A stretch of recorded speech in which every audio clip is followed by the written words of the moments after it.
Hi, I'm excited to be here with you at MTP today, and I want to share some thoughts on how to think about problem space and how to master it to achieve product market fit with your products.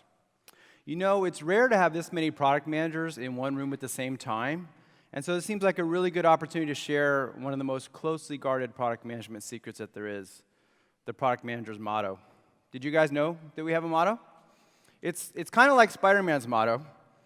If you guys are familiar with it, I'm sure a lot of you know Spider-Man's motto, with great power comes great responsibility. The product manager's motto is similar, but just a little different. And it's with great responsibility comes no power. Now we're laughing on the outside, but we're crying a little bit on the inside, aren't we? It's a little sad. But as product managers, we're responsible for a lot of things. It's probably one of the longest job descriptions out there. But one of the main things we're responsible for is product market fit. Now, product market fit was coined by Mark Andreessen back in 2007 and became much more popular with the lean startup movement, basically. And anytime you have a buzzword like this, people can disagree on what it means. MVP is probably the classic example of this. I've seen so many teams have heated debates about what is and isn't an MVP. You know it's bad when people start inventing their own acronyms like minimal lovable product or minimum sellable product, right? But with product market fit, people talk about it almost too simplistically. They may say things like, oh yeah, Instagram, they succeeded because they had product market fit. Sadly, Startup X, they failed because they did not have product market fit. So you talk about like the simplistic true or false condition. But there wasn't really any good definition out there or any guidance on how to achieve it. And so that's why I wrote my book, The Lean Product Playbook. After working on so many different products at Intuit, at startups, and with my consulting clients, I realized there's a set of universal conditions that need to hold true if you want to have product market fit. Now, for each product, the specific details are obviously different, but there's like a meta pattern that has to hold true. And that's what led me to create the main framework in my book, which is the product market fit pyramid that I want to walk you through real quick. So the product market fit pyramid has 5 layers, and each of the layers is one of the key hypotheses that you need to get right in order to achieve product market fit. The first layer is a target customer. Who are we trying to create value for? Whose needs are we trying to address? And this is basically the foundation of the pyramid. And like a real pyramid, if we get this wrong and have to change this hypothesis, the whole thing could come crashing down on us. The second layer is, for that target customer, what are their needs? We want to focus on customer needs, and specifically the needs for the customer that we just identified in that previous layer, right? And what we want to do is focus on their underserved needs. If someone's perfectly happy with how they're getting a need met today, we probably don't want to address that need, right? And I don't have time to get into it today, but in my other talks and in the book, I have an importance versus satisfaction framework that helps you assess how well-served or underserved a need is. But taken together, these 2 layers are the market. Right? And if you look in a marketing or economics textbook, it'll tell you that the definition of a market is a group of people that share a set of common needs. Now, interestingly, you don't actually control the market. You can choose which customers and needs you want to target, but you don't actually control it. What you control are the product decisions that you can make, which I represent with the top 3 layers of the pyramid. The first layer is your value proposition. This captures your hypotheses about which customer needs are we actually going to say our product addresses, and how will our product meet those needs in a way that's better than other products.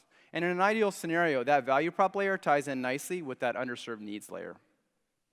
The second product layer is your feature set. The functionality of the product is what conveys the benefits to the customer. You know, and this is where the concept of MVP comes in. At this point, we have a set of hypotheses, right? And we want to make sure before we go too far and overscope our product or overbuild that we have enough evidence to confirm that we're heading in the right direction. The final product layer is the user experience, or UX. The UX is what the customer interacts with to use the functionality to get the customer benefits, right? And when you look at it this way, you see that product market fit just answers the question, how well, for all the decisions we made in the top 3 layers, how well does that resonate with the market that we're going after? And again, to achieve product market fit, you have to get each of these 5 key hypotheses right enough. Now, after I created the pyramid, I realized that I could create a process to guide people through working through, testing, and iterating their hypotheses. And I call that process the lean product process. And all you do, basically, each of the 5 layers is a step in the process. You start at the bottom, and you work your way up one step at a time. And when you get to the top of the pyramid, that UX design that you've come up with encapsulates all the kind of assumptions and hypotheses you made up to that point. And what you want to do then, there's the sixth step, which is we take that, whether it's a live prototype, prototype or a live product, we go and close the loop and test with customers to see where we're at with product market fit. So that's the lean product process. As we know, unfortunately, most new products fail. And the top reason most new products fail is because they never manage to achieve product market fit. The main reason that happens, I think, is because many product teams spend too much time focusing on the top of the pyramid. These teams spend a lot of time thinking about features, and some of them spend a lot of time talking about design. But they often jump right into those top two layers without explicitly thinking about the bottom three layers. And that's why in my talk today, I want to really focus on these two layers of the pyramid: customer needs and value proposition. And this leads me to one of the main ideas I hope you take away from my talk today, which is that there's a fundamental difference between the top two layers of the pyramid and the bottom three layers of the pyramid.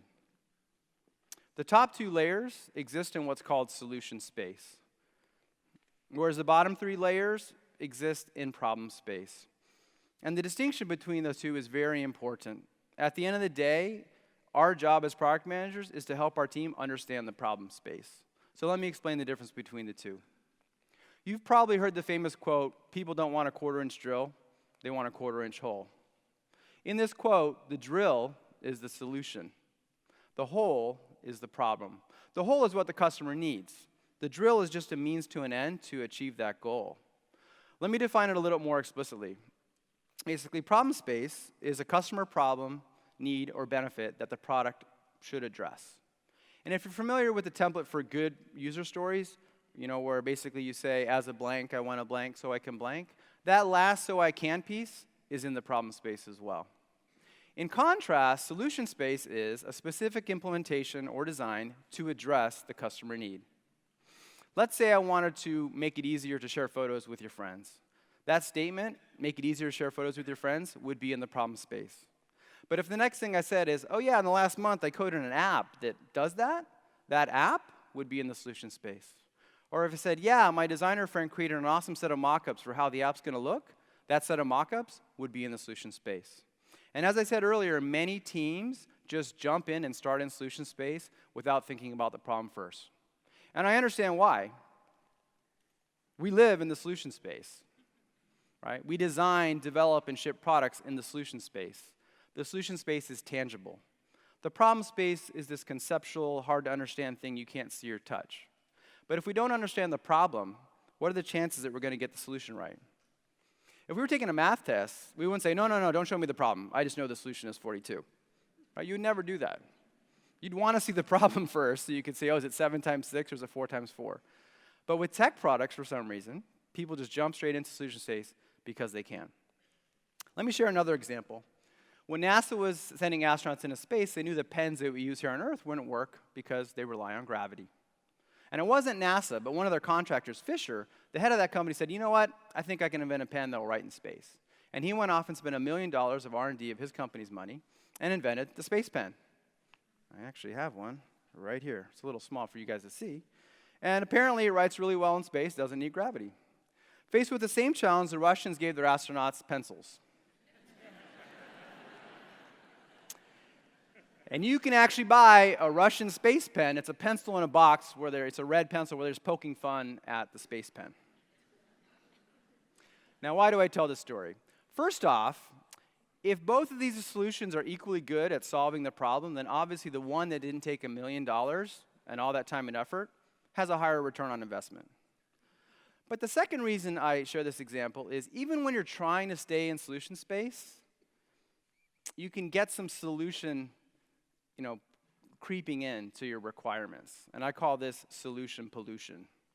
So when the head of the Fisher company said, I think I can invent a pen that writes in space, he had some solution pollution in his requirement. What was it? It's the word pen, right? He basically baked the solution into his requirement. It would have been better if he had just been vague, right? That word pen was a solution pollution. It would have been better if he was just vague and said a way to write in space. He would have stayed more in the problem space. But we can actually do even better than that. And there's just a simple tool, one word to do that, and it's asking why, right? Going back to the hole, even the hole with a 1/4-inch hole, is that really what the customer wants? We can ask, why do you want a hole? And it's probably to build or install something, right? If we go back to the astronaut thing, same thing. We can ask, well, why is it that astronauts need to write in space? And we'd probably come up with some answer, well, they need a way to document information and refer to it later. That would be an even better way to state the problem space, right? And then that might open up the solution space to some crazy ideas like Alexa that astronauts could talk to, that could talk back to them. It could be like 2001: A Space Odyssey. Alexa, open the pod bay doors. I'm sorry, Dave. I'm afraid I can't do that. If you want to have fun with your Alexa, by the way, ask her to open the pod bay doors. In my space pen story, I focused on the requirement of documenting information, but that's not the only requirement. Obviously, space pens are better than pencils at catching on fire and things like that. And if you Google this, you'll probably come across a claim that this is an urban legend. So I just want to clarify that the key point of contention is whether NASA spent the $1 million or Fisher did. And like I said, the Fisher company did. But I think it's a story that has some good lesson for product teams, because this same solution pollution happens on our product teams. Do you remember a while back, Uber got in trouble because they found out they had a secret God mode and they were spying on their users? Guess what? Just like Uber, I found out that Jira and Trello has a God mode. And last week I was able to access it and go look at a bunch of stories, and I found some solution pollution that I want to show you some examples of. Here's a typical Jira ticket. Add a drop-down that does blank. Is a drop-down a problem or a solution? It's a solution, right? So if we want to get to what the problem is, we can ask why. Why do we need a drop-down? Why do we think that's a good idea? Say we were building a travel app and we ask, why do we want a drop-down? We might get the answer, well, we need to give the user a way to specify which city they want to go to, right? That's the core problem, right? Maybe a drop-down's the best way to solve it. Maybe it's not. Other examples, build a wizard, add an API call. Wizards and API calls, are these solutions or problems? They're solutions as well, right? And what happens is if we write these in the tickets and engineering just builds what we put in the tickets, how do we know if it really solves the customer problem or not, right? Now, I hear some of you may be thinking, yeah, but Dan, at the end of the day, engineering's got to build something.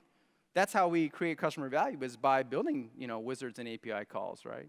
And it's not just Trello, right? It's not just Jira, it's Trello as well. Hamburger menu, setting screen, database table. It's true that they need to build something, but we don't want to lose that problem space customer benefit when we write our tickets. So what we want to do is keep the user story, keep the problem in the user story, and then have engineering tasks beneath that story. And that way the team doesn't lose sight of the problem, and we have tight mapping between problem space and solution space. Let me talk through one more example here. I used to work actually at Intuit, where I started my product management career. One of our most well-known products is TurboTax.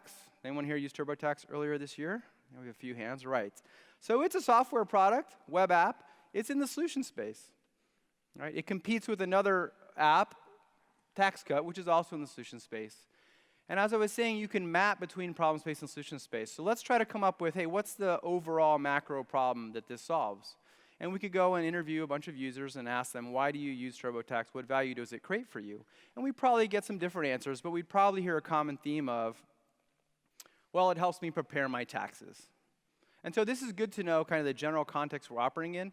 To achieve product market fit, you're going to have to get a lot more detailed than this, but it's good to know kind of the general context in the problem space. The founder of Intuit, Scott Cook, also helped me appreciate the difference between problem space and solution space. When he would be speaking to a group of product managers, at the end of his talk, he'd ask the group, who's the biggest competitor to TurboTax? And everyone would raise their hand, all eager, hoping he would pick on them so they could answer their question right. And he'd pick somebody, and they'd say, TaxCut. He's like, no, you're wrong. It's pen and paper, because more Americans are doing taxes with pen and paper. And that's the other thing about having a clear problem space definition, is it helps you really appreciate what are the true alternative ways for how customers are getting that need met. And it's not always the direct, obvious competitors. So to define it, when we're defining a new product or feature, we want to start in the problem space, right? Forget about solution space, let's start here. And our goal as product managers is to explore the problem space as fully as possible. And this is actually fun. We get to apply divergent thinking and brainstorm all the different ways we could help people with their taxes. And we want to suspend judgment right now. There'll be plenty of time later to evaluate ideas. And we're not committing to any of these ideas right now. We're just exploring the solution, the problem space, right? So think about all the things that TurboTax can do for you. There's a lot of different benefits. It can help you check your taxes, right? Compared to pen and paper, computers are good at math and make sure that you won't make an error. It can help you file your taxes. Instead of having to print them out and go to the post office, you can just push a button and file online. It can help you maximize your deductions by asking you some questions and trying to find ways to reduce your tax bill. It can help you reduce your audit risk by analyzing your return and flagging things that you should review. These are just 4 examples, but you'll notice that they all follow a similar pattern or template. They all start with an action word, a verb: create, file, maximize, reduce. That's because the product is doing something to create value for the user. They're also written from the user's perspective, not from the company's perspective or the technology's perspective. My taxes, my deductions, my audit risks. And I think good problem space statements follow that template, basically. And again, these are just 4 examples. We want to come up with as many as we can. The metaphor I like to use here is peeling an onion. We start out at the outer layer. We want to peel as deeply as we can to really explore this problem space. Now, when you do that, you'll come up with lots of different problem statements. And it may seem a bit messy. It may seem like it's going to be hard to make sense of. But one thing that you find is that there are clusters of related benefits. Let me explain this with an example. Let's take these 3 benefits: help me prepare my taxes, reduce my audit risk, check my return. Right? These seem like distinct benefits. But if we went and did customer discovery interviews and asked people, hey, why is this valuable to you? We'd get them to move to a higher level. You can envision these detailed benefits at being at the bottom of a ladder, and each time we ask them why that's valuable, we get the customer to go 1 rung up on the ladder. And you may find that these 3 benefits that sound different eventually ladder up to the same overall benefit of empowerment or confidence. And these are called benefit ladders, basically, right? And the story may go something like this. Well, before TurboTax, I would do my taxes by hand because I had to each year. I'm horrible at math. I don't know the tax code at all. It's a very anxious experience for me. But now with TurboTax, it holds my hand, it asks me question after question, and next thing you know, I'm done. So I feel a lot more empowered and confident in doing my taxes. So that would be empowerment or confidence benefit ladder. There could be a completely distinct ladder that has to do with saving time. And the detailed benefits might be save me time preparing my taxes and save me time filing my taxes. And the way you could think about it is taking a stopwatch the old way and taking a stopwatch the new way and quantifying the time savings. So that's a second benefit ladder. There could be a third distinct benefit ladder that has nothing to do with those 2, that has to do with saving money. The example I shared about maximizing your tax deductions, right? This is what I mean by a problem space definition. It doesn't need to be like 3 or 4 levels deep. It just needs to be a set of detailed benefits laddering up to an overall benefit. That's what I mean when I say we need to define the problem space for our teams, is creating an artifact like this. Developers develop. Designers design. Our job is to define the product, and this is how we do it, basically. And you'll notice I spent a lot of time talking about TurboTax without actually mentioning any features. So you can spend a lot of time in the problem space if you want to. Now, it turns out that basically, as I said, we want to start in the problem space and then brainstorm ideas for each of these problems to figure out what the solutions would be. TurboTax happens to have a feature mapped against each one of these problems, 1 for 1. And when you have that clear problem-solution mapping, and you have a well-named feature, you get a side benefit, which is that customers, just by seeing the name of the feature, can pretty much figure out how it's going to create value for them. Now, I've covered how to define customer needs, which is step 2 of the lean product process. The next step is defining our value proposition. And your value proposition should answer these 2 important questions. Which customer needs will your product address? And how will your product be better than the competitors? And to define your value proposition, I recommend using the Kano model. Who's heard of the Kano model here before? Great, more and more people have heard about it. Let me walk you through it. On the horizontal axis here, it measures how fully does a product meet the need that we're talking about, from not meeting it at all to fully meeting it. On the vertical axis, it shows, as a result of how fully the product meets that need, how much customer satisfaction or dissatisfaction is created, from being completely dissatisfied at the bottom to completely satisfied at the top. And if this sounds a little complicated, don't worry. The cool thing about the Kano model is that it helps us categorize customer benefits into one of 3 categories. The first type is a performance benefit. The more the product meets the need, the more customer satisfaction is created. The less the product meets the need, the less customer satisfaction is created. Basically, more is better and less is worse. Say we're in the microprocessor business, and everybody else's chip speed was 4 gigahertz, but our chip speed was 5 gigahertz. We'd be outperforming them by 25%. So in microprocessors, chip speed is a performance feature. Let's say I was shopping for a new car, and I went into a showroom and I saw 2 cars, and they seemed pretty similar, and the specs seemed pretty similar. But then I realized that one of the cars has twice the miles per gallon as the other car. All other things being equal, I'd pick that car because for most people, fuel economy is a performance feature. The second type of benefit is must-haves. Now, if the product meets the must-have, it doesn't actually make anybody happy. Customers expect them to be met.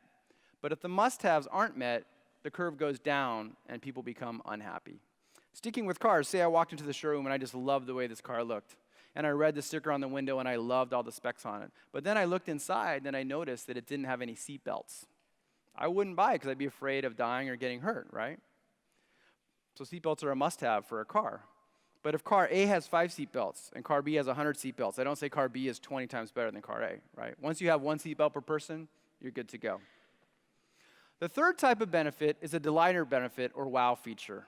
Now, not having a delighter doesn't cause a problem because people aren't expecting it to be there. But having a delighter or wow feature can really create a lot of customer value.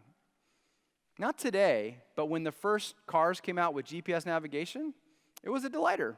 Right? Before that, people were printing out Google Maps or getting lost. And those with GPS navigation just put in the address of where they were going, and it fundamentally changed how they got from point A to point B. But as we know, more and more cars got GPS navigation over time. TomTom and Garmin came out with their add-on units, and now we all just navigate with our phones, which shows you that this is not a static picture. It's a dynamic picture. The needs and features migrate over time so that yesterday's delighters become today's performance features, become tomorrow's must-haves. And the pace with which that happens depends on the level of innovation and competition in your space. So what we want to do is use the Kano model to categorize the benefits from our problem space definition so that we can get clear on our value proposition, which again answers the question, how is our product going to be better than the other products out there? So I want to show you the main tool for doing that, which is the value proposition grid. Now, it's just a table that we create. Step 1 to create the table is to list in the leftmost column, 1 per row, the relevant benefits for your market, starting with must-haves, 1 per row, then performance features, and then delighters. And I've kept this example generic just so you can envision what the relevant needs might be for your problem space, for your product, basically. Step 2 is to create a column for each of the main competitors and create a column for your product, right? So here I've got 2 competitors, competitor A and B, and a column for our product. Step 3 is to score each of the competitors on how well they're doing on each of the benefits, right? For must-haves, you can use yes or no. For performance benefits, you see I'm using a scale like low, medium, high, which works fine. But we could also, if you have numbers, you could use numbers. Like back in the microprocessor example, we could put in 4 gigahertz versus 5 gigahertz as well, right? And so here you can see both competitors have the must-have benefit, of course. Competitor A is the best at performance benefit 1. Competitor B is the best at performance benefit 2. They're both so-so at performance benefit 3. And competitor A has a delighter. Right? This is the backdrop upon which we want to specify what our value proposition is. We need to figure out where are we going to be the best and where are we going to seed. And it may be human nature. I've seen this when I do my workshops, temptation to go high, high, high, high, high on everything. But it's not realistic. We don't have the resources to be the highest on everything. And it also doesn't create a clear positioning in the marketplace for our customers, right? So we need to say no somewhere and make some tough calls. And in fact, my favorite definition of product strategy is it means saying no to something. Because if you say yes to everything, you're not being strategic. And I think no is an awesome word for product managers to have in their vocabulary and keep in their back pocket. And if that's a little too harsh, then you can use not now instead. But basically, given this backdrop, we might go with a value prop like this. Of course, we're going to have the must-have. We're going to be so-so at performance benefit 1. We're going to say no to performance benefit 2. We're not going to worry about that one, right? We're not going to focus our resources there.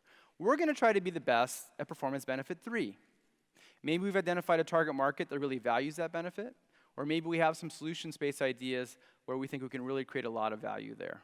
And we have our own delighter benefit as well. What matters most from this exercise is what's called your unique differentiators. And those are the performance benefits where you're going to be the best and your unique delighters. And that's what we really want to get clear on, basically here. Because in the lean product process, the next step is your MVP. And so we want to get clear on what our unique differentiators are so that we make sure our MVP has it in it so that we can test these hypotheses. Now, here are some tips on how to create a winning value proposition. First, you don't compete on must-haves. You just have to have them. At a minimum, you need to be the best on at least one performance benefit. It's ideal if you also have a unique delighter. And an outperforming benefit plus a delighter is a very powerful combination. When you see a product enter a crowded market and suddenly shoot up to number one and emerge as a leader in that space, it's often because they had the combination of an outperforming benefit plus a delighter. I want to walk you through an example of a product that did just that. Anyone here familiar with Instagram? Right, yes. So when they first launched, there were already lots of photo sharing apps out there. Yet they quickly became number one in their market. It was very impressive. Let's use the Kano model and the value prop grid to see if we can figure out why. What were Instagram's unique differentiators? How did they outperform the other products and delight their users? Now, when I give this in a smaller group and I ask, the first answer I usually get is filters. But let's think about problem space versus solution space. Are filters a problem or a solution? They're a solution, right? So let's map it out here. So again, we can use why. Well, why are filters valuable to users? And we'd probably get some answer like, hey, it makes my photos look good. That would be the benefit associated with filters, right? Now, is that a must-have, a performance, or a delighter? Was it back then? It was a delighter, right? You didn't expect filters to be there. They were really cool. None of the other apps had them, right? There's one other thing that Instagram did to help make your photos look good that was a little more subtle. You remember when Instagram first came out, they made the shape of their photos different than any other app out there? They forced us to have square photos. You remember how angry you were the first time that happened? Why did they do that? Why are they making us do square photos, right? The reason they did is because when you take a photo with your phone, you can take it this way, a rectangle that's portrait, or a rectangle that's landscape, and that's fine, but when you try to put all those photos in the same feed, the landscape ones have to get shrunk down to fit in the same feed, and it doesn't look as good. But if they're all square, it looks great, and so that's why they forced us to do that. So that's their delighters. What about performance? How did Instagram outperform all the other photo sharing apps that were out there? Let's try to think of something that we can measure and compare, right? Maybe with a stopwatch. If you remember, Instagram uploaded photos much more quickly than any of the other apps that were out there. How did they do that, basically, right? That was the benefit, but how did they do it? Well, it turns out the main way they did this was with a clever UX hack. In all the other photo sharing apps, after you would take your picture, there'd be a little share button there that you would have to tap, and then it would start uploading your photo. The Instagram team realized, hey, people are pretty much uploading their photos all the time. Why don't we just start uploading it as soon as we can? So that's what they did. So by the time the user put their phone down and eventually tapped, a few seconds had passed, it seems like the upload was a few seconds quicker, which blew people away. Now that we have a clear picture of the problem space, let's go back and fill out the value prop grid for Instagram. So here we go. Again, we have our benefits organized in rows by type, and I'll fill in the details in a sec.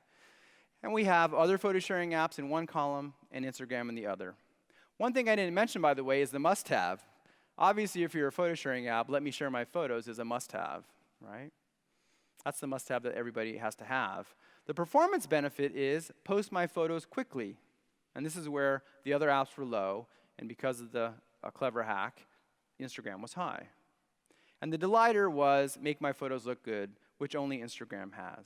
And when you look at this value prop grid, you clearly see Instagram's unique differentiators, right? And you see that combination of a powerful outperform benefit plus a delighter.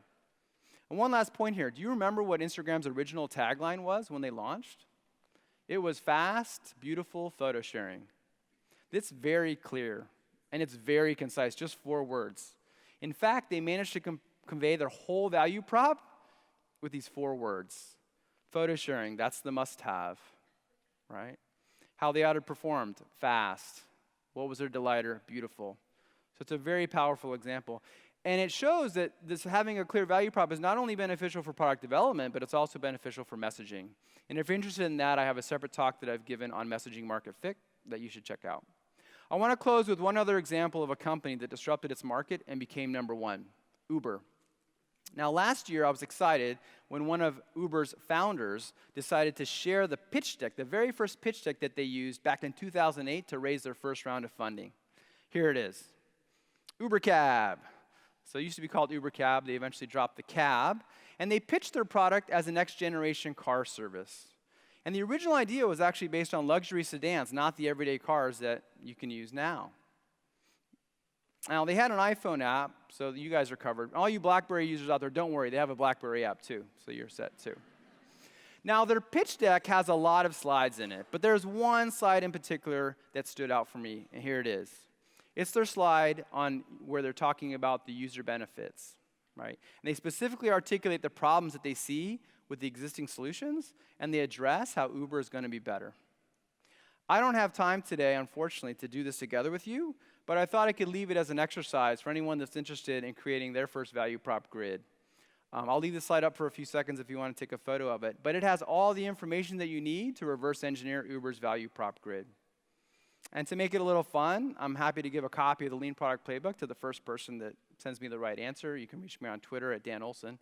Also, happy to give a copy for anybody that can tell me the reason I put Albert Einstein on my cover slide. All right, to sum up, remember the PM motto: with no power comes great responsibility. Resist the urge to jump to solutions. Let's always try to start in problem space. Try to avoid solution pollution. Ask why to bridge to the problem space and to peel the onion more deeply in the problem space. And remember that designers design, developers develop, and PMs define. And as a PM, one of your main jobs is to make sure your team has a clear problem space definition. So use the value prop grid and the Kano model to answer, how will my product be the best? I'd be happy to answer any questions you may have. Catch me in person later. I'll be here all day. Or if we miss each other, feel free to ping me on Twitter or LinkedIn or at my website, dan-olsen.com, and I'll post my slides there. I've been doing product management consulting for a while now, and about a year ago, I added Ryan Dodds as a consultant on my team. He's here today, too, and he's familiar with all the concepts I talked about. So if you happen to see him, feel free to ask him. And I look forward to talking to you later. Thanks a lot.